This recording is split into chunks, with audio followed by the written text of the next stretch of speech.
سلسلہ گفتگو اس انداز سے بڑھا تھا کہ انسان دو نقطوں کے درمیان افراط و تفریط کے دو پہلو، کبھی آج سے بڑھ جانا، کبھی حد سے گر جانا، انہی دو نقطوں کے درمیان انسانی لڑکڑاہٹ کا نام تاریخ انسانی ہے۔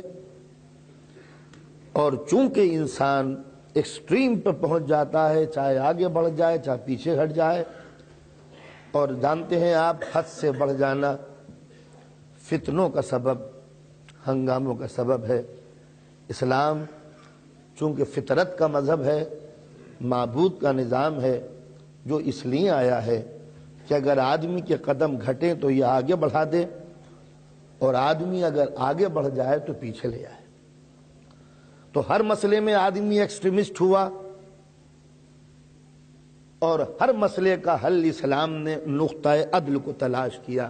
اس لیے قرآن نے کہا وَكَذَلِكَ جَعَلْنَكُمْ أُمَّةً وَسَطًا، ہم نے تمہیں وہ امت بنایا، وہ نیشن بنایا جو بیچ کی امت ہے۔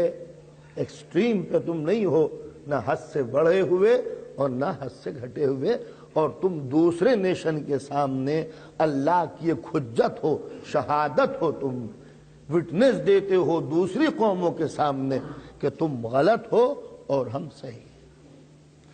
اب چونکہ معاشرے اور سماج کے لیے ضروری ہے کہ ایک گھر کی یونٹ، ایک گھر کی اکائی درست ہو اور مکمل ہو، کمپلیٹ ہو، کام ایٹماسفیئر میں دونوں زندگی گزاریں، اس لیے کہ گھر کے نظام سے گھرانے بنتے ہیں، گھرانوں کے استحکام سے بستیاں بنتی ہیں، بستیوں کی درستگی سے شہر بنتے ہیں، شہروں کے نظام سے ملک ڈھلتے ہیں، ملکوں کی درستگی سے پوری قومیں دنیا بنتی ہے۔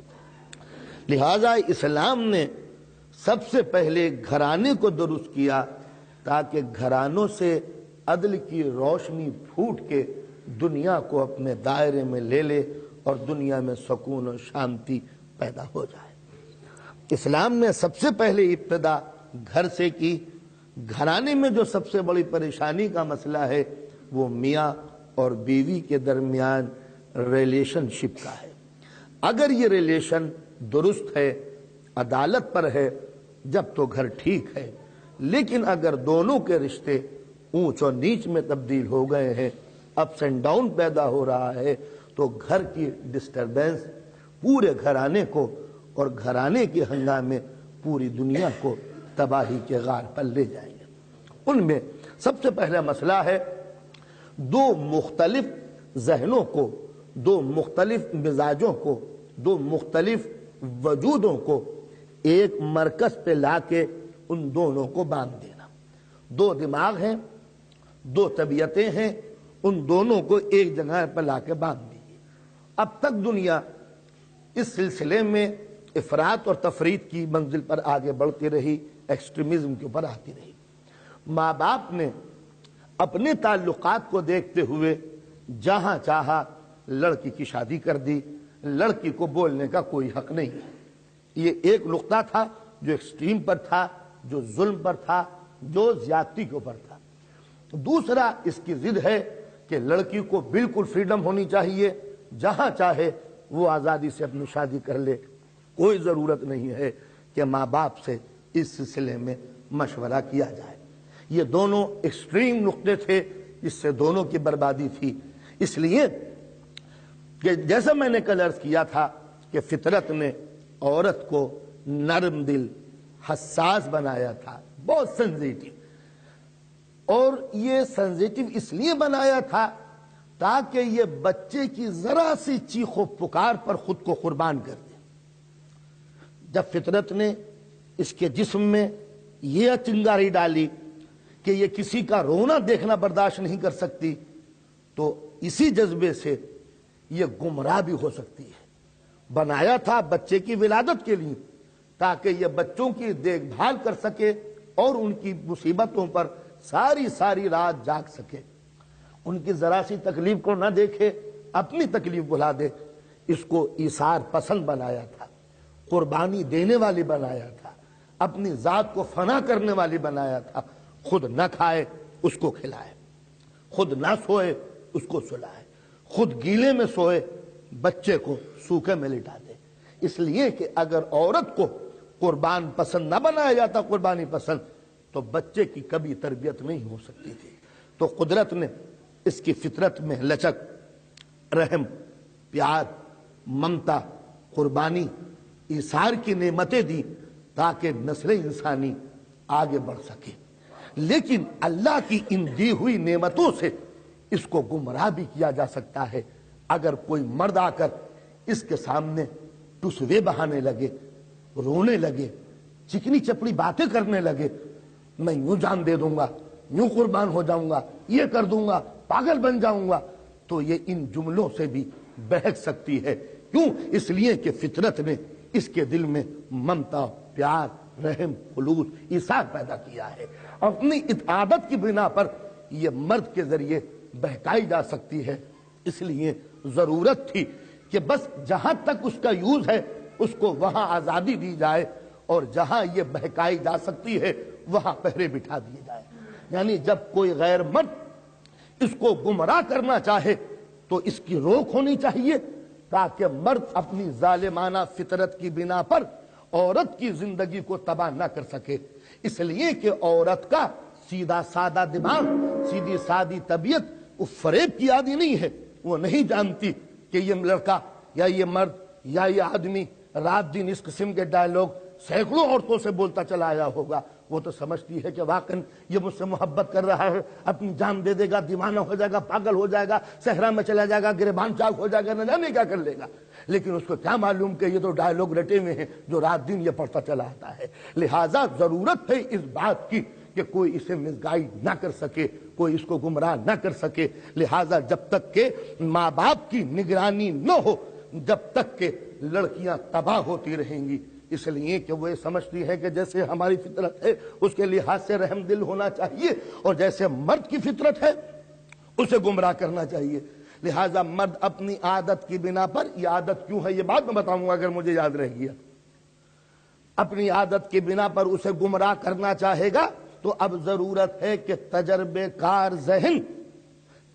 کار ذہن جنہوں نے دنیا کا ہر رخ اور ہر رنگ دیکھا ہو، جو جذبات کے دور سے نکل چکے ہو، جن کی ایموشنل لائف ختم ہو چکی ہو، جو آندھیوں کے تجربے رکھتے ہوں، جو طوفانوں سے واقف ہوں، جو زلزلوں سے آگاہ ہوں، وہ ماں باپ اپنی تجربہ کار نگاہوں سے اپنی اولاد کو محفوظ رکھ سکیں.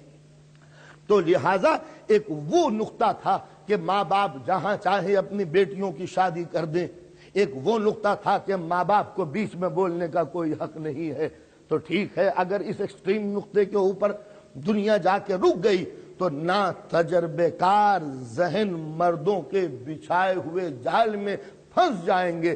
نقصان مرد کا نہیں ہوتا، عورت کا ہوتا ہے، جس کا ذکر میں نے کل اشارتاً کیا تھا.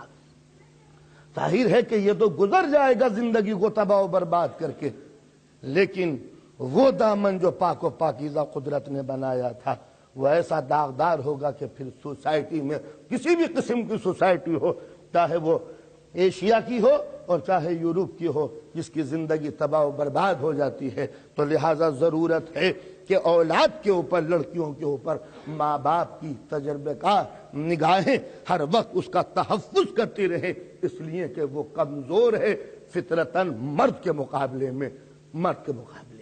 تو لہٰذا اسلام نے ایک ایسا نظام معین کیا کہ نہ وہ ادھر کا ہے نہ ادھر کا، دو نقطوں کے درمیان میں ایک مڈل پوائنٹ ہے.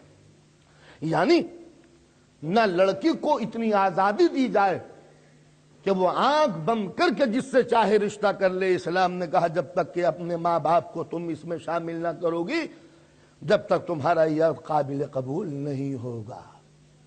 اور نہ ماں باپ کو اتنا حق دیا کہ تم آنکھ بند کر کے اپنی مصلحتوں کے تحت، اپنے دوستی اور تعلقات کی بنا پر یا اپنے فائدوں کی بنا پر تم بیٹی کی شادی جہاں چاہے کرو اور کر دو، تم کو کوئی روکنے والا نہیں ہے. جب تک بیٹی راضی نہ ہو باپ مجبور نہیں کر سکتا بیٹی کو، اور جب تک باپ راضی نہ ہو بیٹی خود مختار ہو کر اپنی شادی نہیں کر سکتی. اسی لیے نکاح میں ہم لوگ پڑھتے ہیں کہ وکالتن انہا و ان ابیہا، یعنی ہم وکیل ہیں اس کے بھی اور اس کے باپ کے بھی. یہ صیغوں میں اگریمنٹ کیا گیا کہ ہم نے دونوں کی مرضی معلوم کر کے ہم نکاح کر رہے ہیں. تو آپ نے دیکھا اسلام نے دونوں نقطوں کو مٹا دیا، نہ باپ کو خود مختار بنا دیا اور نہ بیٹی کو خود مختار بنا دیا. تمہارا حق ہے تم جس کے چاہو ساتھ زندگی گزارو، مگر ان کا بھی حق ہے کہ تم کو یہ بربادی سے روکے، اس لیے کہ اگر جذبات میں بہہ کر تم آگے بڑھ گئی تو جب وہ جوہر عزت و عفت ہے جب وہ نہ رہے گا تو عورت کا کوئی پہلو کسی مارکیٹ میں نہیں ہوتا. صلوات پڑھیں محمد والے. آپ کی صلوات سے پتہ چل رہا ہے کہ آپ مجھے تھکانا چاہتے ہیں.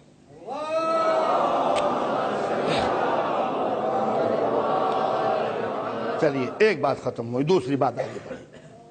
اب جب رشتوں کی جستجو ہوئی تو میں نے کل عرض کیا تھا کہ کفو تلاش کرنا چاہیے. حیثیت کو دیکھ کے ماں باپ کے اوپر واجب ہے کہ حیثیت کو دیکھیں لڑکی کی اور لڑکے کی. جس معیار کا لڑکا ہو اسی معیار کی لڑکی ہو، جس معیار کی دلہن ہو اسی اسٹینڈرڈ کا دولہا ہو. یہ دونوں پر واجب ہے، لڑکی کے والدین پر بھی اور لڑکے کے باپ کے اوپر بھی، کہ کہیں اپنے وہ حقوق کا ناجائز فائدہ نہ اٹھائیں. اب مسئلہ آیا پھر وہی دو ایکسٹریم نقطے، شادی، اور یہ وہ مسئلہ ہے کہ جس پر مسلمان بیچارہ دنیا کے ہر حصے میں بدنام ہے کہ یہ شادیاں بہت کرتا ہے. تو ایک نقطہ نظر تو یہ تھا کہ شادی ہی نہ کی جائے، ایک یہ تھا کہ شادی ہی کرتے رہو. یہ بھی ایک حد ہے اور وہ بھی ایک ضد ہے. تو میں عرض کر چکا ہوں کہ ایسی لائف کو اسلام نے کبھی پسند نہیں کیا کہ جو لڑکے شادی نہ کریں. قم میں ایک لڑکے نے جرم کیا ابھی حال میں اسلامک ریولوشن میں، پکڑ کے اس کو لے کے آئے آیت اللہ شرمدار کے پاس کہ صاحب اس نے جرم کیا ہے، جنسی جرم. آپ نے فرمایا کہ تم نے شادی کیوں نہیں کی؟ انہوں نے کہا حضور بہت غریب ہوں، مفلس ہوں، یہ ہوں، لہذا.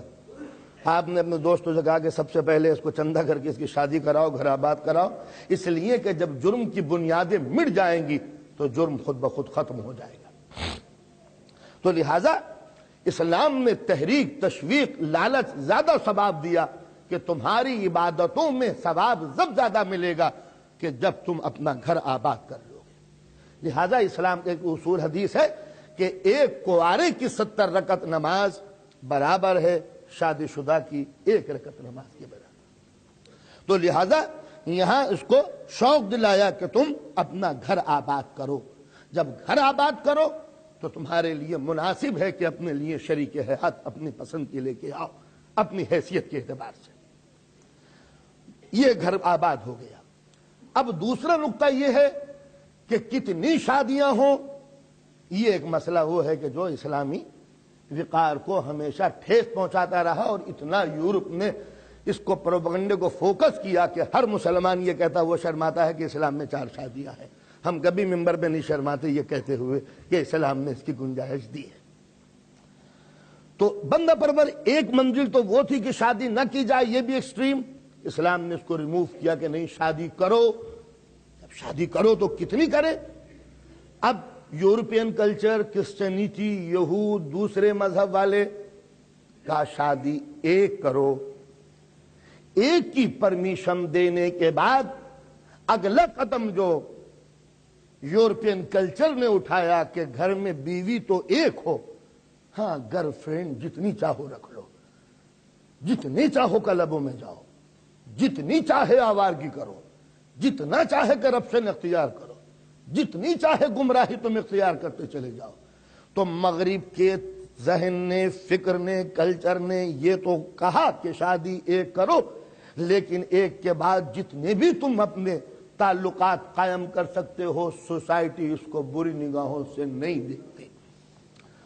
لہذا وہ اسلام جو جانتا ہے کہ انسان کی فزیکل ضرورتیں کیا ہیں، ایک مرد کی زندگی کی خواہشات کیا ہیں، ایک انسان کے لیے کیا کیا ضروری ہے، وہ مرد کی کمزوریوں سے بھی واقف ہے کہ مرد کہاں کہاں جا کے گناہ کی منزل میں قدم اٹھائے گا۔ لہذا ایسے حالات میں اسلام نے حکم دیا کہ تم ایک کے علاوہ 2 سے 3 سے 4 سے شادی کر سکتے ہو، مگر ایک جملہ میرا یاد رکھیں، اسلام نے کسی مرد کو آرڈر نہیں دیا کہ تم 4 شادیاں کرو، پرمیشن دی ہے کہ تم 4 شادیاں کر سکتے ہو۔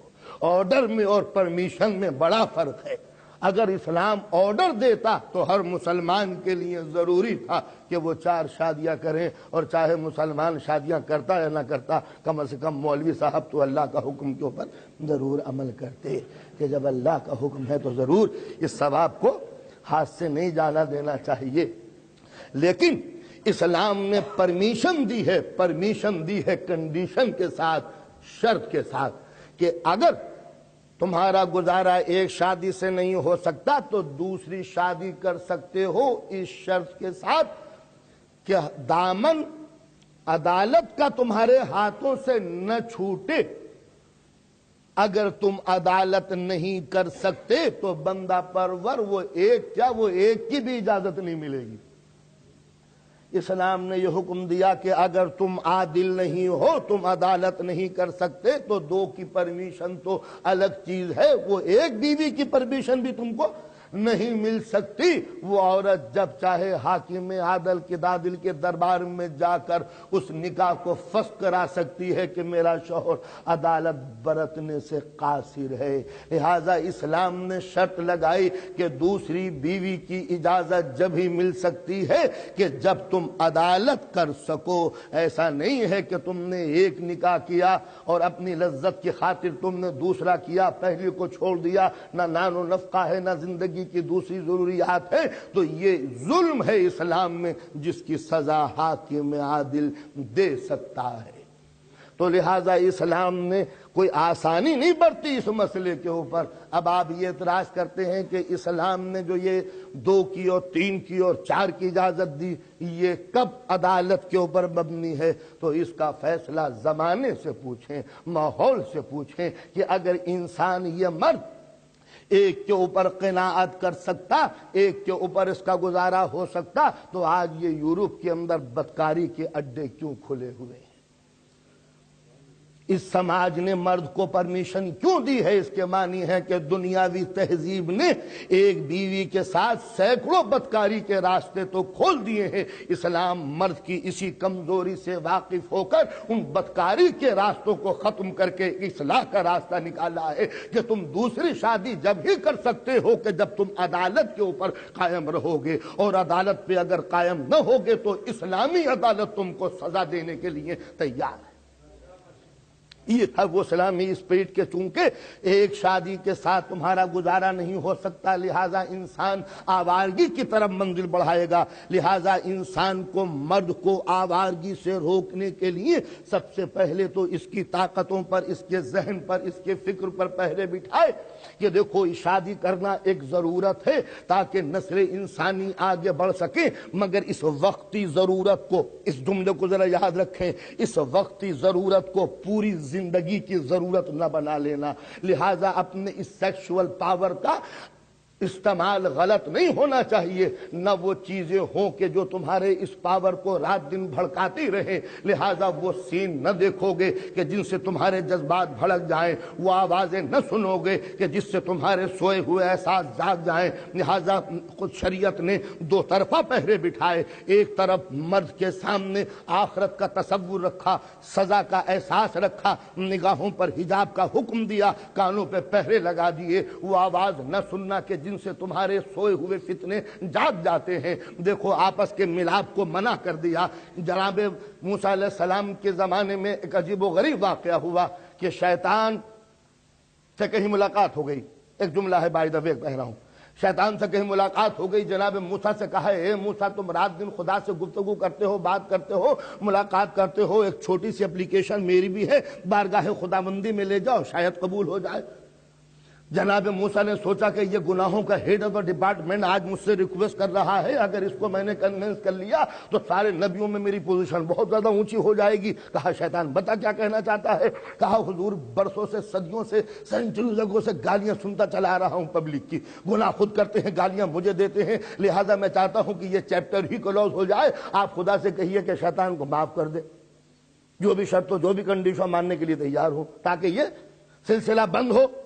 جناب موسیٰ گئے، بڑے شان سے کوہ طور پر چڑھے، ایک مرتبہ مناجات شروع کی، پالنے والے رحیم ہے، کریم ہے، ستار ہے، غفار ہے، معاف کرنے والا، بخش کرنے والا، گناہوں کو نظر انداز کرنے والا۔ آج مناجات میں روانی بھی ہے، جوانی بھی ہے، انداز میں سلاست بھی ہے، فصاحت بھی ہے، بلاغت بھی ہے۔ معبود کی آواز آئی، موسیٰ آج موڈ بہت شاندار ہے، خیر تو ہے؟ بہت چہک رہے ہو؟ ہاں پالنے والے ہو تو، رحیم ہے، کریم ہے، ستار ہے، غفار ہے، معاف کرنے والا، بخش کرنے والا، گناہوں کو نظر انداز کرنے والا۔ کہا کہو ہاں ہوں ایسا ہی، کچھ کہنا چاہتے ہو؟ کہا بس وہ جو ہے نالائق کمبخت، وہ تھک گیا ہے لعنتوں کے بار سے، اسے آپ معاف کر دیجئے۔ کہا کون؟ وہ ابلیس۔ اچھا وہ تھک گیا ہے اب لعنتوں سے؟ کیا؟ کہا وہ معافی مانگنے کے لیے تیار ہے؟ کہا کہ نبی میں بے شک غفور و رحیم و ستار ہوں، معاف کر دوں گا، لیکن جس بات پہ بات بگڑی تھی وہ بات کر دے، معاف کر دوں گا۔ کہا کیا؟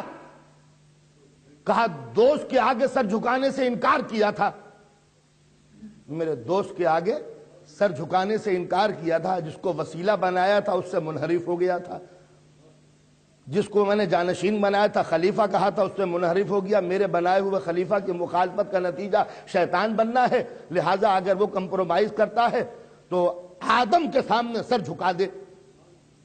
اب آدم تو ہے نہیں، قبر آدم ہے، ان کے سامنے جا کے سجدہ کر لے۔ تو اس روایت سے یہ پتا چلا کہ اگر نبی نہ ہو تو نبی کی قبر وہی حیثیت رکھتی ہے جو نبی کی زندگی کی۔ تو اگر نبی سے ملاقات کرنا ثواب ہے تو نبی کی قبر پر جا کر ملاقات کرنا بھی ثواب ہے۔ اب اگر کوئی یہ ہے کہ کہے کہ قبروں پہ جانا حرام ہے، بدعت شرک ہے، تو سب سے پہلے اسلامی تاریخ سے اس روایت کو ہٹا دو کہ پروردگار عالم نے کہا تھا کہ میرے آدم کی قبر پر جا کے سر کو جھکا دے، معاف کر دوں گا۔ اب جناب موسیٰ آئے، کہتا نہیں ذرا کام ہو گیا تیرا؟ ہاں بہت کام کیا ہے۔ جی ہاں کام ہو گیا، بہت کامیابی ہوئی موسیٰ، کانگریچولیشن ٹو یو۔ ہاں کہو کیا بات ہوئی؟ ہاں کچھ نہیں، چھوٹی سی بات ہے، جا کے قبر آدم پہ سر جھکا لے، کام بن جائے گا۔ قبر آدم پہ سر جھکا لوں؟ موسیٰ جانتے ہو شیطان ہوں نا، ابلیس ہوں، جب زندہ کو سجدہ نہ کیا تو بھلا قبر کو سجدہ میں کیا کروں گا؟ معلوم ہوا کہ شیطان کا دماغ ایسا ہے کہ نہ یہ زندہ کو مانتا ہے نہ مردہ کو۔ دور ہو لعنتی، خدا تجھ پر عذاب نازل کرے، ساتھ چلا جا میرے سامنے سے۔ کہا جا رہا ہوں موسیٰ، مگر تم نے میرے لیے ایک ورک کیا ہے، کام کیا ہے، لہذا بغیر قیمت کے نہیں جاؤں گا، کچھ نہ کچھ پیمنٹ ضرور کروں گا تمہیں، اس لیے کہ میں نہیں چاہتا کہ کسی نبی کا اجر میں ماروں۔ آپ نے اندازہ لگایا ہے شیطان مگر جانتا ہے کہ نبی کا اجر رسالت ہڑپ کرنا بہت برا ہے۔ میں چاہتا ہوں کہ کچھ اجر دوں۔ کہا مجھے کچھ نہیں چاہیے تیرا اجر۔ کہا چاہیے نہیں چاہیے، میں 2 مشورے دیے جا رہا ہوں، اپنی قوم کو بتا دینا، کام آئیں گے۔ یہ میرے بہترین قسم کے ضربے ہیں، بہترین قسم کے میرے پاس آئٹم ہے جس سے میں قوم کو گمراہ کرتا ہوں، سن لو، جا کے اپنے قوم کو بتا دینا کہ ان 2 حربوں سے ہوشیار رہے، میری 2 چالوں سے ہوشیار رہے۔ یہ وہ 2 چالیں ہیں کہ اس چال کے دائرے سے اور جال سے پھنس کے کوئی نکل نہیں سکتا۔ کہا تھا شیطان نے موسیٰ سے مگر ہر زمانے کے لیے نسخہ ہے۔ جناب موسیٰ بھی رک گئے کہ بات پتہ کی بتا رہا ہے، شیطان ہی تو ہے مگر ہے مطلب کی بات۔ کہا بیان کر کیا ہے؟ کہا اپنی قوم سے کہہ دینا کہ اگر راہ خدا میں کچھ دینا چاہیں، نیت کریں کہ ہم کار خیر میں یہ نکالیں گے تو اسی وقت نکال کے رکھ دیں، اور ذرا سی بھی دیر ہوئی، ذرا سی بھی لیٹ ہوئی تو دارو سے پکڑ لوں گا، جانے نہیں لوں گا۔ راستہ دکھاؤں گا، ارے میاں کیوں دے رہے ہو بلا وجہ خامہ خام، میاں ویسے ہی دماغ خراب ہے، پاؤنڈ آج کل کتنے مہنگے ہیں، کس قدر مہنگائی ہے، بلا وجہ تم ادارہ جعفریہ میں دو گے، میں حال ہو کیا ضرورت ہے، اس سے بڑا حال ہمارے یہاں 5 روپے 2 روپے 3 روپے ٹکٹ لیا اور اندر چلے گئے، اس میں کیا رکھا ہے، اس حال میں کیا رکھا ہے، میاں چھوڑو۔ تو لہذا جو نیت کرو فوراً دے دینا، ورنہ دانتوں سے پکڑ لوں گا، وسوسے بتاؤں گا، ایسے سے راستہ دکھاؤں گا کہ کار خیر میں 1 پائی نہ دے سکو گے۔ اور دوسرا آئٹم میرا بڑا بھیانک ہے، موسیٰ 2 نوجوانوں کو نگیٹو اور پوزیٹو کو ایک جگہ جمع نہ ہونے دینا، 2 نامحرم اگر کسی جگہ جمع ہوئے تو دونوں کے دل و دماغ میں وہ باتیں ڈالوں گا کہ عزت بچانی مشکل ہو جائے گی۔ اندازہ لگایا آپ نے، شیطان کے آئٹم میں انکار کون کر سکتا ہے؟ ہم تو رزلٹ دیکھ کے نتیجہ نکالتے ہیں کہ پالیسی اس لیے گوئنگ آن، مطلب یہ کہ آج بھی راہ خدا میں دینے سے ہچکچاتا ہے یا نہیں، دوں یا نہ دوں، دوں دے دو، بہت ضروری ہے، بچوں کا مستقبل، دین کا استحکام، مجلس مدرسہ ہمارا، ارے 20,000 پاؤنڈ اوور ڈرافٹ ہو گیا ہے بیچاروں کے ادارے پہ، یار ہوتا رہے گا، اپنے باقی ملا لو، خامہ خواہ بلا وجہ، یہ تو مولوی لوگ کے دھندے ہیں، آپ نے دیکھا۔ تو جب پالیسی ہمارے سامنے آتی ہو تو سمجھ لیجئے شیطان اسی کے اوپر کار بند ہے، ابھی پالیسی اس نے ترک نہیں کی ہے۔ دوسرا مشورہ یہ ہے کہ 2 مختلف دماغوں کو ایک جگہ جمع نہ ہونے دینا، دونوں کے دل و دماغ میں وہ وسوسے ڈالوں گا کہ دامن عزت بچانا مشکل ہو جائے گا۔ تو اب ظاہر ہے کہ میں عرض کر رہا تھا کہ وہ عورت کا وجود کہ جو کمزور ہے نسبتاً مرد سے، وہ آسانی سے گمراہ کیا جا سکتا ہے اگر اس کے اوپر تحفظ اور حفاظت نہ ہو سکے۔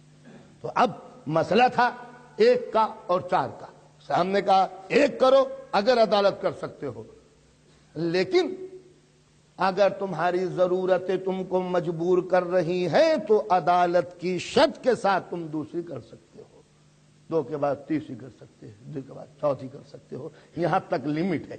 کہا 5 6 7، کہا جس نے قانون بنایا ہے وہ جانتا ہے کہ تمہاری طاقت کہاں تک ہے، لہذا اس نے کہا اس کے بعد اگر تم نے قدم رکھا تو وہ ذہنی خباثت ہے، جسمانی ضرورت نہیں، تو لہذا اس سے بڑھ کر تمہاری کوئی ضرورت نہیں ہو سکتی، ہم جانتے ہیں اس لیے کہ ہم تمہارے خالق ہیں، ہم تمہارے معبود ہیں۔ تو یہ ضرورت تھی کہ تم حسب ضرورت سے ضرورت کے تحت تم 4 شادی کی تمہیں پرمیشن دی جا سکتی ہے، آرڈر نہیں دیا جا سکتا کہ تم کو یہ کام کرنا ہی ہے۔ اب یہ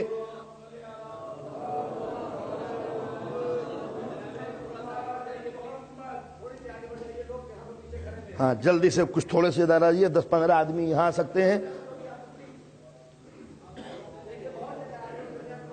کسا کا یہ اب کیا کیا جائے؟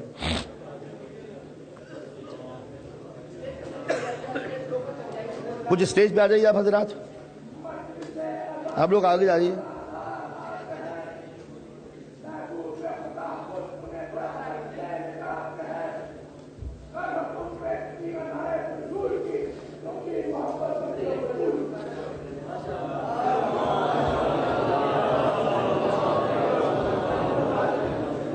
آئیے تھوڑا سا آگے بھائی،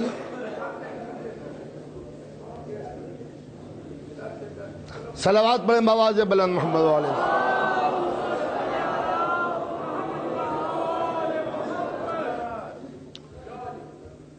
تو عرض کر رہا تھا کہ مرد کو اجازت دی گئی کہ تم 4 کر سکتے ہو۔ اب آئیے اپوزیشن کی طرف سے، ہمارے ملک میں بھی اکثر کانگریسی دور میں کچھ عورتیں اعتراض کرتی ہیں مردوں کا ظلم نہیں چلے گا، مردوں کا ظلم نہیں چلے گا، 4 شادیاں نہیں چلیں گی، یہ ظلم ہے، یہ زیادتی ہے۔ یہ اعتراض عورتیں کرتی ہیں کہ مرد 4 شادی کیوں کرتا ہے، اور ایسے ملک میں جہاں سیکولر نظام ہو، جہاں دوسری قومیں ہوں، وہاں مسلمانوں کو نیچا دکھانے کے لیے کچھ بکی ہوئی آوازیں اسلام کے خلاف اٹھائی جاتی ہیں تاکہ دنیا میں مسلمان بدنام ہو جائے۔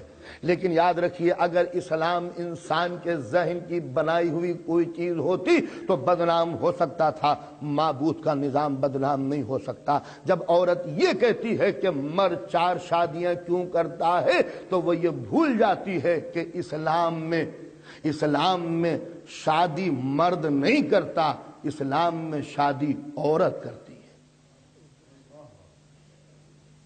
اسلام میں مرد شادی نہیں کرتا۔ جن جن کی شادیاں ہوئی ہیں وہ اپنے شادی کے دن کو یاد کر کے ابھی مجھے بتائیں کہ شادی آپ نے کی تھی یا عورت نے آپ سے کی تھی۔ پہلے مولوی صاحب عورت کے پاس جاتے ہیں، اس سے اجازت لے کے آتے ہیں، وہ خطبہ پڑھتے ہیں، عورت کا وکیل خطبہ پڑھ کے کہتا ہے کہ میں اپنے وکیل کی طرف سے شادی کا پیغام دیتی ہوں۔ مرد کا وکیل صرف یہ کہتا ہے قبول تو نکاح، ہم نے تمہارے نکاح کو قبول کر لیا، جبکہ عورت کا وکیل کہتا ہے کہ انکحت تو موکلتی بموکلہ کا علی المہر المعین المعلوم، یعنی وہ عورت کا وکیل بن کے کہتا ہے کہ میری وکیل شادی کرنا چاہتی ہے تم سے، مرد کا وکیل کہتا ہے کہ ہم شادی کو ایکسیپٹ کرتے ہیں۔ تو اب ظاہر ہے کہ اگر مرد کی آلریڈی کوئی شادی ہو چکی ہے تو دوسری عورت اس سے عقد ہی کیوں کرتی ہے جس کی آلریڈی پہلے سے بیوی موجود ہو۔ تو لہٰذا یہ کہنا عورت کا کہ یہ مرد 4 شادی کیوں کرتا ہے، اس کا جواب یہ ہے کہ آپ اس مرد سے شادی ہی کیوں کرتی ہیں جس کی آلریڈی پہلے سے بیوی موجود ہے۔ تو معلوم یہ ہوا کہ اب یہ خطا عورت کی تو ہو سکتی ہے کہ اس نے اس مرد سے شادی کیوں کی کہ جس کے گھر میں پہلے سے بیوی موجود ہے، مرد کا اس میں کوئی قصور نہیں ہو سکتا۔ تو مردوں سے کہنے کے علاوہ کہ مرد 4 شادیاں نہیں کریں گے، اگر عورتیں خود ہی آپس میں ایگریمنٹ کر لیں کہ ہم اس سے شادی ہی نہیں کریں گے جس کی بیوی آلریڈی پہلے سے موجود ہو تو جھگڑا ختم ہو جائے۔ اب آئیے، تو اب جب میں نے یہ کہا کہ اسلام میں عورت نکاح کرتی ہے اور مرد اس کو قبول کرتا ہے، تو اب آیا مسئلہ نکاح کا اور طلاق کا۔ اور یہ طلاق کون دیتا ہے؟ یہ اسلام نے بٹوارا کیا کہ نکاح کرے گی عورت تو نکاح کے باغ ڈور عورت کے ہاتھوں میں، لیکن قدرت نے نکاح کی باغ ڈور تو عورت کے ہاتھوں میں رکھی ہے مگر طلاق کا حق عورت کو نہیں دیا۔ اب جس طرح عورت چاہے کہ نکاح کر لے، لیکن عورت چاہے کہ وہ طلاق مرد کو دے دے، یہ نہیں ہو سکتا۔ سب سے پہلی بات تو میں یہ بتا دوں کہ اسلام دنیا کا وہ پہلا مذہب ہے کہ جس نے نکاح اور طلاق کے باقاعدہ احکام جاری کیے۔ رسول اسلام سے پہلے دنیا طلاق کے لفظ سے ناواقف تھی، جانتی بھی نہ تھی کہ طلاق کس کو کہتے ہیں۔ اگر میاں بیوی غلط مل گئے، تعلقات اچھے نہیں ہیں تو ساری زندگی آپ اسی الٹے سیدھے نکاح میں بندھے رہیں گے، چاہے شوہر ظالم ہو مگر عورت طلاق نہیں لے سکتی، عورت اگر چاہے ظالم ہو یا بری ہو تو مرد اسے طلاق نہیں دے سکتا، اس لیے کہ طلاق دینا ہر شریعت، ہر مذہب، ہر دھرم میں حرام تھا اور کوئی دنیا اس سے واقف نہ تھی کہ طلاق کیا چیز ہے۔ اسلام وہ پہلا مذہب ہے کہ جس نے طلاق کا لفظ استعمال کیا۔ دنیا نے اسلام کے اس لفظ طلاق سے فائدہ اٹھا کر اپنے کانسٹیٹیوشن اور اپنے دستور اور اپنے قانون میں طلاق کی گنجائش رکھی، مگر چونکہ دنیاوی طلاق کا قانون انسانوں کا بنایا ہوا تھا لہذا وہ ایکسٹریمزم کی نظر ہو کر رہ گیا۔ اس نے طلاق کا حق عورت کو دے دیا تو ظاہر ہے کہ عورت جذبات میں آ کر، ظاہر ہے کہ اس کے وہی احساسات ہیں، تو جب طلاق کا حق اسے مل گیا تو عورت نے طلاق کا حق اس طرح استعمال کیا جیسے اپنا ڈریس، کہ جب ڈریس پرانا ہو جائے دوسرا پہن لے، یہ پرانا ہو گیا دوسرا پہن لے، یہ بھی اچھا نہیں ہے تو تیسرا پہن لے، یہ اچھا نہیں ہے تو اور لے لے۔ نتیجہ یہ ہوا کہ اب طلاق رات دن یورپ میں ایک مذاق سی بن کے رہ گئی۔ حد یہ ہے کہ مجھے کارٹون بڑا پسند آیا، 2 بچے ایک ہوٹل میں کھڑے ہوئے باتیں کر رہے تھے، ایک بچہ ایک صاحب کی طرف اشارہ کر کے دے رہا ہے، دیکھو دیکھو یہ اس سال کے ہمارے پاپا ہیں۔ وہ دوسرا لڑکا کہتا ہے میں اچھی طرح جانتا ہوں پچھلے سال یہ ہمارے پاپا رہ چکے ہیں۔ تو تو آپ نے اندازہ لگایا یہ تھا اسلام سے یہ حق سیکھا تو دنیا نے کہ طلاق کوئی چیز ہے، اس لیے کہ دنیا صدیوں تک اس ظالمانہ نظام میں گھسی ہوئی تھی۔ ہندوستان کے اندر ہندوؤں میں کوئی طلاق کا رواج نہ تھا، یہودیوں میں لفظ طلاق استعمال نہیں ہوتا، کرسچینٹی کے اندر طلاق سے دنیا واقف نہیں تھی، کسی بھی مذہب اور دھرم میں یہ پتہ نہ تھا کہ شادی تو کر بیٹھے لیکن اگر بائی چانس دونوں کے تعلقات خراب ہو گئے تو کیا کریں، زندگی بھر لڑے جائیے مگر طلاق نہ دینا، زندگی بھر ہنگامہ ہوتے رہے طلاق نہ دینا، زندگی بھر جدا رہیے مگر طلاق نہ دیجیے، جدا رہنے کے بنا پر خاندان ختم ہو جائے گوارا ہے، کرپشن بڑھے گوارا ہے، خرابیاں ہو، آوارگی ہو گوارا ہے، مگر طلاق کے لفظ استعمال نہ کرنا۔ جب دنیا مجبور ہو گئی کہ طلاق کے علاوہ کوئی راستہ نہیں ہے تو طلاق کی اجازت تو دی مگر اتنی عام کر دی کہ جس طرح چاہے اس طلاق کو استعمال کیا جانے لگا۔ اب یورپ میں جو طلاقیں ہوتی ہیں ظاہر ہے کہ آپ مجھ سے کہیں زیادہ بہتر ہوں گے، اس شوہر سے طلاق چاہیے، کہا کیوں؟ کہا رات کو کھانستا بہت ہے۔ اس عورت سے مرد سے طلاق چاہیے، کہا کیوں؟ کہا اس سے پیروں سے بدبو آتی ہے، کہا یہ خراٹے لیتا ہے، یہ یوں کرتا ہے، یہ ہمارے کتے کو پیار نہیں کرتا لہذا طلاق، یہ بلو کو کھانا نہیں لاتا لہذا طلاق۔ نتیجہ یہ ہوا کہ جو اسلام نے حق دیا تھا دنیا اس کے غلط استعمال سے ناواقفیت کی بنا پر اس کو تباہ کر بیٹھی، لہذا اسلام نے دونوں نقطوں کو مٹا کر بیچ میں راستہ رکھا۔ دیکھو نکاح کا حق عورت کو دیا ہے مگر طلاق کا حق ہم نے مرد کو دیا ہے، اس لیے کہ مرد متحمل ہے، صبر کا مادہ اس میں پایا جاتا ہے، سوچ و بچار اس کے پاس زیادہ ہے، غصہ ضرور ہے مگر تحمل بھی ہے، اس لیے کہ غصے کے اوپر طاقت بھی ہم نے اس کو دی ہے، لہذا اس کو زیادہ احساس ہوگا کہ طلاق کے نتیجے کیا ہوں گے، مگر کوئی نہ کوئی مرد تو ظالم بھی ہوتا ہے، لہذا ہو سکتا ہے اللہ کے دیے ہوئے اس قانون سے کوئی مرد ناجائز فائدہ اٹھائے، کسی مجبور عورت کو ستانے لگے، نہ نام النفقہ دینا اس کے زندگی کے حقوق ادا کرے، لہذا ایسی حالت میں جبکہ عورت مجبور ہو جائے کیا کر سکتی ہے؟ نہ شوہر حقوق ادا کرتا ہے، نہ کھانے پینے کو دیتا ہے، جب آتا ہے مارتا ہے، پیٹتا ہے، طلاق ظاہر ہے کہ وہ دے گا کیوں، لہذا اس کو لٹکا کے رکھ دیا ہے، نہ اس کو زندگی کے حقوق اور نہ اس کو طلاق۔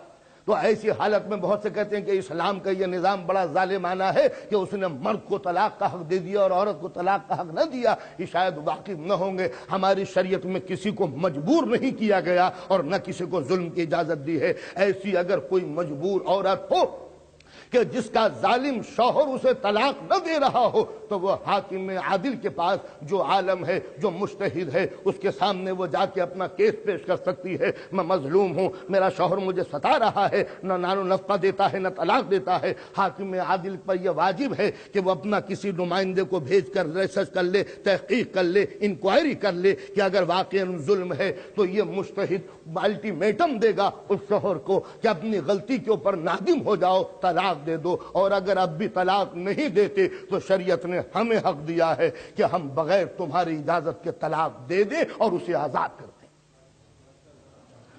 آپ نے اندازہ لگایا یہ اسلامی شریعت نے گنجائش رکھی ہے مسٹر شوہر اپنے طلاق کے اس رائٹ کو بغل میں دبائے بیٹھے رہے، پتا چلا کہ صاحب طلاق ہو بھی گئی اور وہ اپنے باپ کے گھر میں آرام سے بیٹھی ہوئی ہے۔ آپ نے اندازہ لگایا کہ اگر ایک طرف اور مرد کو طلاق کا حق دیا تھا تو دوسری طرف عورت کو صبر کی تلقین کی کہ دیکھو گھر نہ بگڑنے پائے، اور ساتھ ہی ساتھ میں طلاق کی اجازت مرد کو دے کر اتنی شدید نفرت کرائی کہ حدیث ہے کہ جبرائیل امی سے پوچھتے ہیں حضور سرور کائنات کہ اے جبرائیل دنیا کے اندر کبھی تمہارا دل بھی دکھتا ہے کہ جب مصیبتیں آتی ہیں؟ تو جبرائیل امی کہتے ہیں اللہ کے رسول دو موقع وہ ہیں کہ جو آسمان بھی کانپ جاتا ہے کہ جب کسی یتیم کو کوئی ستائے اور جب کسی بے گناہ عورت کو کوئی طلاق دے۔ یہ تھا مطلب کہنے کا، یہ ہے کہ طلاق کو قبول تو کیا ہے اس لیے کہ گھر تباہ و برباد ہو رہا تھا، اس کے علاوہ راستہ کیا ہے، مگر اس طلاق سے اتنی نفرت پیدا کر دی گئی۔ دیکھو مجبوری میں یہ طلاق ہے، ویسے ہی جیسے کوئی ڈاکٹر مجبور ہو کر آپریشن کرنے پر مجبور ہو جائے، اس لیے کہ جب ہاتھ سڑ گیا تو کیا کرے ڈاکٹر، شروع سے لے کر آخر تک کوشش کرتا ہے کہ ہاتھ کاٹنا نہ پڑے، لیکن جب دیکھتا ہے کہ اگر ہاتھ نہ کاٹا گیا تو پوری زندگی خراب ہو جائے گی۔ بس جس طرح ایک ڈاکٹر مجبور ہو کر آپریشن کرتا ہے، اسی طرح اسلام نے مرد کو مجبور کر کے طلاق کے لیے کراہت کے ساتھ اس کی اجازت دلا دی تھی۔ اب آئیے کہ یہ 4 نکاح کے لیے کیوں کہا گیا؟ تو سب سے پہلی بات تو اب یہ ہے جناب، ہم اسلامی مسئلہ بیان کرنے میں نہیں شرماتے، چاہے کوئی سا بھی یورپین ماحول کیوں نہ ہو، اس لیے کہ انسان گھوم پھر کے تھک کر وہیں پہنچے گا جہاں اسلام لے جانا چاہتا ہے۔ لڑکے بھی ہیں، لڑکی بھی، میری بیٹیاں بھی ہیں، میرے بیٹے بھی۔ میرے بیٹا 12 برس کا، 13 برس کا، 14 برس کا، ذرا توجہ تعلیم۔ میرا بیٹا 15 برس کا ہوا، کیا یہ شادی کے لائق ہے اس ماحول میں؟ کہا نہیں، اس بوائے۔ 16 برس کا بوائے، 17 برس کا لڑکا، 18 برس کا لڑکا، 20 برس کا اسٹوڈنٹ، 21 برس کا پڑھ رہا ہے، 24-25 برس کا کہا کچھ کمانے لگے۔ تو یہ 25 برس کا جب تک نہ ہو جائے، جب تک یہ کمانے نہ لگے، جب تک یہ جاب نہ مل جائے، کوئی باپ شادی نہیں کرتا۔ بیٹی کی فکر نہیں ہے، ابھی تو پڑھ رہا ہے، میں بیٹے کی شادی کر دو، ابھی جاب نہیں ملا، بیٹے کی شادی کر دو، ابھی اس نے کمایا کہاں ہے، کہا بیٹے کی شادی کر دو، کہا جمع کر رہا ہے، مکان لے لے تب شادی کریں گے۔ تو آپ نے اندازہ لگایا کہ ہمارے سماج میں بیٹے کی شادی جب ہوتی ہے کہ جب وہ پڑھ لکھ کے کمانے لگے، بچانے لگے، مکان لے لے۔ اب میری لڑکی 14 برس کی ہوئی، میں آپ سے کہہ رہا ہوں ذرا بیٹی کا خیال رکھیے گا۔ دوسری بیٹی 15 برس کی، میں کہتا بیٹی کا خیال رکھیے گا۔ تیسری بیٹی 16 برس کی، 17 برس کی، 18 برس کی، 19 برس کی، 20 برس کی۔ تو لڑکی جب 15 برس کی ہو جاتی ہے تو شادی کا تصور ماں باپ کو ستانے لگتا ہے۔ تو ذرا اندازہ لگائیے کہ 15 برس سے لے کر 20 برس تک کی ہر عمر کی لڑکی شادی کے قابل ہمارے سماج میں ہے یا نہیں؟ جبکہ لڑکا صرف جب 25 برس کا ہوا، کمانے لائق ہوا، تو وہ شادی کے لائق ہوا۔ تو نتیجہ یہ ہوتا ہے کہ سماج میں کچھ لڑکے، کچھ گنتی کے چند لڑکے کمانے قابل ہوتے ہیں کہ جن کی شادی کی جا سکتی ہے، جبکہ سماج میں ہر گھر میں 2-3 بیٹیاں جوان ہو کے شادی کے لائق ہو جاتی ہیں۔ بتائیے اگر یہی بات آگے بڑھتی رہی تو ایک منزل وہ آئے گی کہ لڑکیوں کی تعداد زیادہ ہوگی، لڑکوں کی تعداد کم ہوگی۔ اسلام نے اسی لیے پرمیشن دی تھی، آرڈر نہیں دیا تھا کہ جب سماج میں ایسی صورت ہو کہ لڑکے کم ہو، لڑکیاں زیادہ ہو، تو اس کے علاوہ کوئی صورتحال نہیں ہو سکتی۔ ان مجبوریوں کا علاج اسلام نے یہ کیا تھا۔ اب سوال یہ پیدا ہوتا ہے کہ دوسری طرف اگر الٹا ہو جائے تب کیا ہو؟ یعنی لڑکے زیادہ ہو جائیں، لڑکیاں کم ہو، اس ظاہر ہے کہ مسئلہ تو دونوں جگہ پیدا ہو سکتا ہے۔ تو ایسی حالت میں کہ اسلام جب مرد کو 4 عورتوں کی شادی کی اجازت دے سکتا ہے تو کیا اسلام یہ بھی ہمت کر سکتا ہے کہ وہ ایک عورت کو 4 شادیوں کی اجازت دے دے؟ اور یہ وہ مسئلہ ہے کہ ہر حال میں پوچھا جاتا ہے۔ میں نے عرض کیا تھا کہ مجھ سے فرینکفرٹ میں باقاعدہ جس زمانے میں یہ اسلامک ریولوشن، ایرانی ریولوشن چل رہا تھا، تو باقاعدہ انٹرویو ہوا کہ اسلام چاہتا کیا ہے۔ تو مسئلہ یہی انہوں نے پوچھا تھا کہ جب ایک مرد کو 4 شادیوں کی اجازت ہے تو آخر اسلام نے ایک عورت کو 4 شادیوں کی اجازت کیوں نہ دی؟ شاید زمانہ یہ بھول رہا ہے کہ اسلام نے جو قانون دیا ہے تو دونوں کے جسمانی تقاضوں کو دیکھ کے دیا ہے۔ دونوں کی جسمانی ضرورتیں الگ الگ ہیں، دونوں کا نیچر الگ الگ ہے۔ عورت کا نیچر الگ ہے، مرد کی فطرت الگ ہے۔ عورت کی فطرت میں قدرت نے جہاں اور چیزیں پیدا کی ہیں وہاں شرم، حیا، غیرت، ڈر، خوف، بزدلی پیدا کیا ہے۔ یہ شرم و حیا، یہ غیرت اسی اسلام کے مقدس قانون کے تحفظ کے لیے ہے۔ مرد کی طینت اور ہے اور عورت کی خصلت اور ہے۔ ان میں ایک مونوگیمی ہے، ایک پولوگیمی ہے۔ ایک وحدت پرست ہے، ایک کثرت طلب ہے۔ فطرت نے عورت کا مزاج ایسا بنایا ہے کہ یہ ایک شوہر کے ساتھ زندگی گزارتی ہے، کثرت کی طلبگار نہیں ہوتی۔ شوہر اگر مر جائے تو لاکھوں کروڑوں مثالیں ایسی ہیں کہ یہ بیوہ خاموشی سے زندگی گزار دیتی ہے، شریف عورتیں پھر دوسری طرف نظر نہیں اٹھاتی۔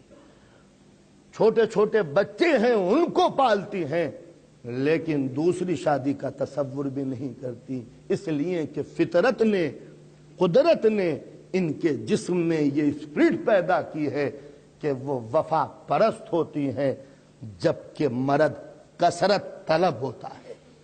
یہ ایک بیوی ہوتے ہوئے بھی چاروں طرف تاک جھانک کی عادت، یہ اس کی پولوگومی کی عادت ہے۔ یہ قدرت نے اس کی عادت میں اور اس کی عادت میں فرق ہوا، یہ شرم و حیا سے سر جھکائے چلی جا رہی ہے، یہ چاروں طرف گھوم پھر کے ادھر آواز، یہ دونوں کی فطرت کے تقاضے الگ تھے۔ یہ اسی لیے کہ اگر ضرورت پڑے تو یہ ایک کے علاوہ بھی کر سکتا ہے، زمانہ اگر انقلاب پہ آ جائے تو یہ خاموشی سے عزت گزار سکتی ہے، تنہا زندگی گزار سکتی ہے، اس لیے کہ فطرت کے قانون کا تقاضا ہی ایسا ہے کہ سماج میں آگ لگ جائے گی اگر عورت کے کئی شوہر ہونے لگے۔ اس لیے کہ اسلام نے میراث کا حکم دیا تھا کہ باپ کی جاگیر بیٹے کو ملے۔ توجہ چاہتا ہوں، اسلام نے قانون بنایا تھا کہ باپ کی جاگیر بیٹے کو ملے، باپ کا پیسہ بیٹے کو ملے، باپ کا مکان بیٹے کو ملے۔ یہ جب ہی ہو سکتا ہے کہ جب بیوی ایک ہو، شوہر ایک ہو، تاکہ اولاد اس باپ کی جاگیر پا سکے۔ لیکن اگر خدا نہ خواستہ الٹی بات ہو جائے تو عورت پیدا ہونے والے بچے کو کس مرد کی جائیداد دلائے گی جو وراثت کا قانون چل سکے؟ دوسری بات یہ ہے کہ ولدیت ضروری ہے کہ باپ بیٹے کے آگے ولدیت ہو۔ ظاہر ہے کہ ماں کو کیا پتا چلے کہ یہ کس کا ہے؟ علی مرتضیٰ کے زمانے میں، مولا کائنات کے زمانے میں ایک عورتوں کا ڈیلیگیشن آیا، یعنی کوئی مسئلہ اس زمانے میں ایسا نہیں ہے جو علی کے سامنے نہ آ گیا ہو۔ اے مولا، اسلام میں ایکولیٹی ہے یا نہیں؟ عورت و مرد مساوی برابر کے ہیں یا نہیں؟ مولا نے کہا ہاں ہے۔ کہا جب مردوں کو 4 عورتیں کرنے کا حق ہے تو عورتوں کو 4 شوہر کرنے کا حق کیوں نہیں؟ کہا بات بڑے پردے کی بتاتی ہو، پانی لے کے آؤ اپنے گھروں سے۔ پانی لے کے آئیں، ایک بڑا سا برتن تھا، کہا ایک جگہ ڈال دو، ڈال دیا، کہ اپنا اپنا پانی لے جاؤ۔ سر جھکا کے خاموش ہو گئی۔ کہا اب کبھی اسلام کے قانون پر اعتراض نہ کرنا، لہذا یہ کہ پیدا ہونے والا بیٹا کس کا ہوگا یہ عورت نہیں بتا سکتی، اس لیے کہ شادی ایک ضرورت ہے۔ یہ ضرورت کیوں ہے؟ یہ فطرت نے پیدا کی ہے تاکہ نسل انسانی آگے بڑھ سکے۔ ایک مرد 2 عورتیں دونوں کی ولادت ہو سکتی ہے، ایک مرد 3 عورتیں تینوں کی ولادت ہو سکتی ہے، ایک مرد 4 عورتیں چاروں کی ولادت ہو سکتی ہے، جن کی ولدیت اس سے ہوگی۔ بات اگر الٹی ہو گئی تو اب یہی کہا جا سکتا ہے منبر کے اسراف بیجا ہوگا، مس یوز ہوگا، اور کچھ نہیں ہو سکتا۔ لہٰذا اسلام کے مقدس قانون میں اس قانون کو ایکولیٹی کے بچانے کے لیے عورت کو شرم و حیا دی گئی تاکہ وہ ایک کے اوپر گزارا کر سکے۔ اس میں حجاب، شرم، احساس، ذمہ داری سب کچھ قدرت نے اس کو دیا تاکہ یہ وحدت پرستی کے اوپر قائم رہے۔ چونکہ مرد سے کچھ اور بھی دنیا میں کام لینے تھے، لہٰذا اس کو پولوگیمی بنایا تاکہ تم اگر سماج میں عورتیں زیادہ ہو جائیں تب ان کے ساتھ تم انصاف کر سکو۔ یہ تھا اسلامی نقطہ نظر۔ صلوات پڑھیں محمد و آل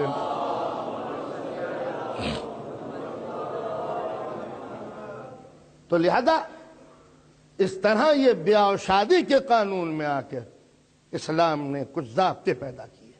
صلاحیتیں دیکھو، مرد پر واجب قرار دیا، جیسے میں نے عرض کیا کہ چونکہ مرد آزاد ہو جاتا ہے اور عورت گرفتار ہو جاتی ہے، مصیبتیں برداشت کرتی ہے، لہذا عقل کا تقاضا یہ ہے کہ جو بار زندگی اٹھا رہی ہے، بار امانت اٹھا رہی ہے، اس کو سکون کی تلاش ہے، اس کو آرام کی ضرورت ہے۔ وہ محنت و مشقت کا کام نہیں کر سکتی۔ اگر ظالم مرد نے اس کو سہارا نہ دیا تو اب یہ زندگی کا بار کیوں اٹھائے گی؟ اور اگر زندگی کا بار نہ اٹھائے گی تو نسل انسانی آگے کیسے بڑھے گی؟ لہذا اسلام نے کہا کہ اب اپنی ذمہ داریوں کو نبھاؤ، محنت کرو، مشقت کرو، مصیبتیں اٹھاؤ، لیکن اس کو کھلاؤ، تکلیف نہ ہونے پائے، دکھ نہ پہنچانا، کوئی ایسی بات نہ ہو کہ اس کا دل رنجیدہ ہو جائے۔ جب تک دور رضاعت رہے جب تک ولادت نہ ہو جائے، جب تک پور ذمہ داریاں تمہارے ذمے ہے۔ اب رضاعت کا دور ہے، جب تک بچہ دودھ پیتا رہے، جب تک تم اس کی نگرانی کرتے رہو گے۔ اگر 2 برس تک اس نے دودھ پیا تو اب ظاہر ہے کہ دوسرے بچے کی آمد کا سلسلہ شروع ہو جاتا ہے۔ لہذا قدرت نے ان دونوں کو ایسا جکڑ دیا کہ جو ضرورت وقتی پیدا ہوئی تھی، جو ضرورت وقتی طریقے سے پیدا ہوئی تھی، ان ضرورتوں نے ان دونوں کو جوڑا تھا۔ 2 طوفان اٹھے تھے جنہوں نے ان دونوں کو ایک جگہ کیا تھا۔ 2 زلزلے تھے جنہوں نے 2 ذہنوں کو ایک گھر میں لا کے جمع کیا تھا۔ ضرورتیں پوری ہو جانے کے بعد یہ گھر منتشر ہو جاتا، جو فطرت نے ان کے پیروں میں بیڑیاں ڈال دی اولاد کی شکل میں۔ اب جو جدا ہونے والے تھے انہوں نے سوچا جدا ہو گئے، ان بچے کا کیا ہوگا؟ یہ مرد خود غرض تھا، یہ بچے کو چھوڑ کے چلا جاتا۔ اسلام نے کہا بچہ تیرا ہے، جاتا کہاں ہے؟ ذمہ دار تو ہے۔ لہذا اس بچے کی وجہ سے اب یہ رکا ہوا ہے، اب اسے بھی کھلا، اسے بھی کھلا۔ اس طرح ایک گھر کی بنیاد رکھی گئی تھی عورت کی کمزوری کے اوپر۔ اگر اس کو کمزور نہ بنایا جاتا تو یہ کہتی میں تمہاری پرواہ کب کرتی ہوں، تم ادھر جاتے ہو میں ادھر جاتا ہوں، بچہ کہاں جاتا؟ لہٰذا ایک کو ماتحت بنایا، ایک کو حاکم بنایا، ایک کو قوی بنایا، ایک کو کمزور بنایا، ایک کو جذباتی بنایا، ایک کو صبر طلب بنایا، ایک کو قوی بنایا، ایک کو نازک بنایا، تاکہ یہ بچے کی تربیت کر سکے۔ سختیوں میں بچہ نہیں پلا کرتا، ضدوں میں بچہ پلتا ہے۔ تو ایک کو ایسا بنایا کہ یہ روئے جائے اور وہ مسکرائے جائے۔ لہذا یہ فطرت کے 2 تقاضے تھے۔ اس طرح ایک گھر کی بنیاد رکھی تھی۔ لیکن اب نکاح کی منزلوں کے اوپر کچھ الجھنے ہیں، ذکر ہیں، اس کو کر دوں، اس کے بعد آگے کی انشاءاللہ وقت ختم ہو چکا ہے آپ کا۔ صلوات پڑھیں محمد و آل محمد۔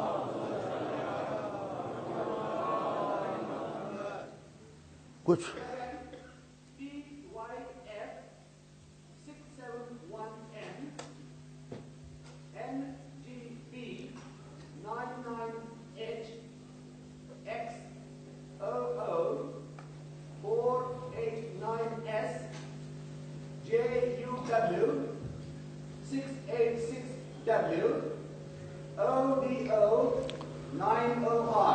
Will you please, gentlemen, remove your cards immediately, otherwise police will remove it. You have a choice. You are disturbing everybody and you are breaking the rules. You have gone into the graveyard and you have parked your car. You should have decency of doing this. Will you please get up and remove your cards immediately?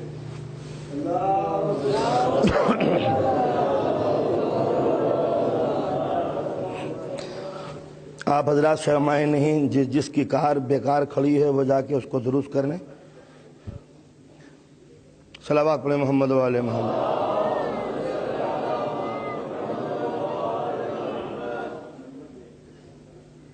ایک بار آؤ، صلوات پڑھیں محمد و آل محمد۔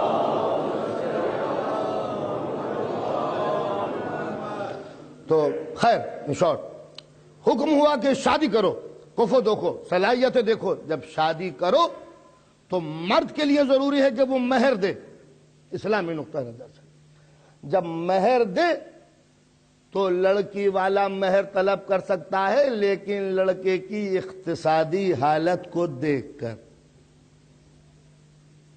اب رہا جہیز کا مسئلہ، جہیز باپ دے گا اسلامی قانون کے تحت، لیکن ذرا مہر اور جہیز کا مس یوز دیکھ لیں۔ لڑکے کی جو صلاحیتیں ہیں، جس حیثیت کا ہے، جس پوزیشن اور اسٹیٹس کا ہے، اس کے اعتبار سے مہر کی رقم لڑکی والا پہلے لے گا، ادھار کر سکتے ہیں ریکویسٹ کی بنا پر، لیکن شادی سے پہلے لڑکا مہروں کی رقم ادا کرے گا، اسلامی قانون۔ لڑکی کا باپ اس مہر کی رقم کے 2 حصے کرتا ہے، اسلامی قانون۔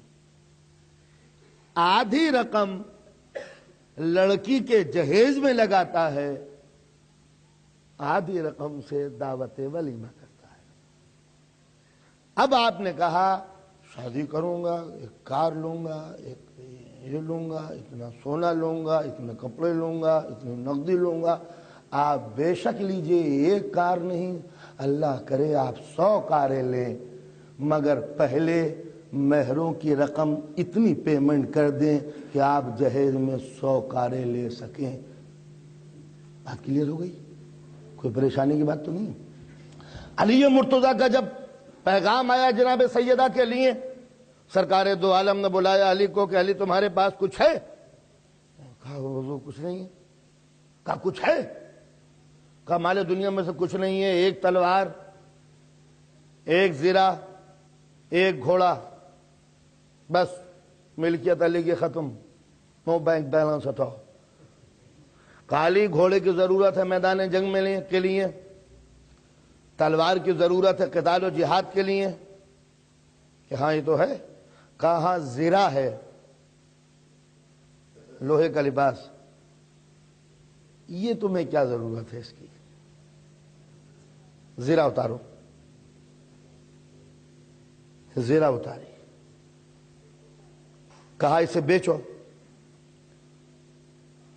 500 درہم میں زرہ بکی، 500 درہم میں۔ کبھی انگریزوں کے زمانے میں ہمارے انڈیا میں 500 درہم ہوتے تھے 107 روپے کے برابر، جب چاندی 2 آنے 3 آنے 4 آنے تولہ ملتی تھی، میرے پردادے کے بھی دادے کے زمانے سے پہلے۔ ہمارے انڈیا میں آج تک مہر جناب سیدہ 107 روپے، کس قدر ظلم ہے۔ اب سے 200 برس پہلے جب چاندی 2 آنے 3 آنے تولہ تھی تو وہ 107 روپے ہوتے تھے۔ یہ لڑکے والوں نے اپنے مہر کی رقم تو 200 برس پہلے کے حساب سے رکھی، 107 روپے۔ آج بھی جب نکاح پڑھنے کی منزل آتی ہے تو 107، ہم تو شرعی مہر باندھیں گے، جیسے شریعت کے پکے پابند بیٹھے ہیں۔ حضور شرعی مہر باندھ دیجئے۔ 107 روپے جو جناب معصومہ کے ہوتے تھے، جو قطعاً غلط ہے۔ 107 روپے کبھی نہیں ہوئے، 500 درہم تھے۔ اس 500 درہم کی چاندی اس زمانے میں جتنی بھی ہوتی ہو اس کے حساب سے جوڑ لیجیے، ہر ملک جوڑ لے 500 درہم کی چاندی کتنی ہو سکتی ہے، ہر ملک کا ریٹ خود بخود معلوم ہو جائے۔ تو لہذا جو ہمارے انڈیا کے حساب سے میں نے جوڑا تھا اس زمانے میں تو 10,000 سے کم نہیں ہوتی، جو 107 چلی آ رہی ہے۔ حضور نے اس 500 درہم کے 2 حصے کیے۔ ایک کے لیے آپ نے فرمایا کہ دعوت ولیمہ ہو لڑکی والوں کی طرف سے، اور آدھی رقم کے جناب رسول خدا صلی اللہ علیہ وسلم نے جناب معصومہ کو جہیز، ایک چکی، 2 جوڑے کپڑے، ایک پرانا ایک نیا، ایک تکیہ، ایک پیالہ لکڑی کا، ایک چمڑا جس کے اوپر ہائے ہائے دن میں اسی چمڑے پر اونٹ اپنی گھاس کھاتا تھا، اور رات میں اسی چمڑے کو کائنات کی شہزادی بچھا کے سو جاتی تھی۔ یہ جناب معصومہ کا کل جہیز تھا۔ تو لہٰذا اسلام نے اجازت دے دی کہ جتنا چاہے جہیز مانگو، لیکن مہر کی آدھی رقم کے برابر جہیز ہوگا۔ لہٰذا اسلام نے کہا تھا کہ مرد پر واجب ہے کہ وہ نان و نفقہ دے، بیوی کے اخراجات اٹھائے شادی کے بعد۔ یہ تو اسلام کا حکم تھا۔ اب میں نے یہ کیا کہ شادی سے پہلے میں نے لڑکی والوں سے کہا کہ نان و نفقہ تو بعد میں کھلاؤں گا، پہلے کیش، اتنا روپیہ، یہ گاڑی، اتنا سونا، اتنا ڈریس، لینا دینا۔ خدا سلامت رکھے ہمیں سب کو جو ایسا جہیز کا مطالبہ کرے، مگر پریشانی یہ تھی جناب کہ شادی جب میں نے اپنی کی، یہ لوں گا یہ لوں گا یہ لوں گا خوب، اب قدرت مجھ سے انتقام لینی چاہتی تھی، میں ایک تو لے آیا اور جہیز بھی لے آیا۔ اب اللہ نے جب میری کئی بیٹیاں دی تو کہتا ہوں ہائے دنیا کا ظلم ستم، مہر اتنے مانگ رہے ہیں، تو جب میں نے مہر لیے تھے تب ظلم و ستم یاد نہ آیا، اور جب دینے پڑ رہے ہیں تب ظلم و ستم یاد آتا ہے۔ تو اب اندازہ لگایا، تو اگر انسان اپنی ایک ایک بیوی کے اوپر جہیز نہ لے تو اپنی کئی بیٹیوں کا جہیز اسے کیوں دینا پڑے۔ لیکن جب لڑکے کی شادی کرتا ہے تو جہیز لاؤ، اور جب بیٹی کی شادی کرتا ہے ہائے جہیز کی ظالمانہ رسم۔ تو ایک طرف ہمارے سماج میں لڑکے کے اوپر مہر اتنے ڈال دیے جاتے ہیں، لکھو 50,000 مہر، اس کے پاس نہیں ہے اتنے، میں کون دیتا ہے کون لیتا ہے، چلو ادھار ایسی بات کو مرتے دم تو وہ معاف کرا لیں گے. تو یہ زندگی بھر گنہگار ہوتا ہے جھوٹے مہر کی رقموں کی بنا پر، اور زندگی بھر ماں باپ تڑپتے ہیں جہیز کی الجھنوں کی بنا پر. اسلام نے دو مسئلوں کا حل ایک ہی تیر سے کیا تھا کہ جتنا تم مہر دو اس کا آدھا جہیز لے جاؤ، آدھا قوم کو کھلا دو. یہ تھا. معاشی اعتبار سے اگر علی مرتضیٰ یہودی کے باغ میں محنت کش ہیں تو یہ علی کی ذمہ داری ہے، لیکن غریب شوہر ہے تو یہ بیوی کا احسان ہے کہ فاطمۃ الزہرا گھر میں بیٹھی ہوئی چکی چلا رہی. گویا یہ سیدہ کا احسان تھا علی پر، اور وہ علی کا حق تھا سیدہ کے اوپر. جو علی نے کھلایا وہ رائٹ حق تھا، ان کا واجب تھا، اور جو سیدہ نے کیا وہ احسان تھا. یہ وہ دنیا کی عظیم شادی ہوئی تھی. نہ ایسی دلہن دنیا نے دیکھی اور نہ ایسا دولہا دنیا میں ہوگا جیسے علی. اس لیے کہ اس سے بڑھ کر کوئی کامیاب رشتہ دنیا میں نہیں ہے. اس لیے کہ شوہر وہ کہ جو پوری کائنات کا ولی، اور دلہن وہ جو کائنات کی شہزادی معصومہ سیدہ.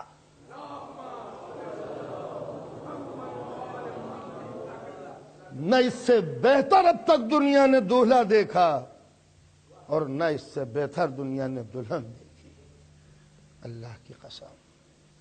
اور پھر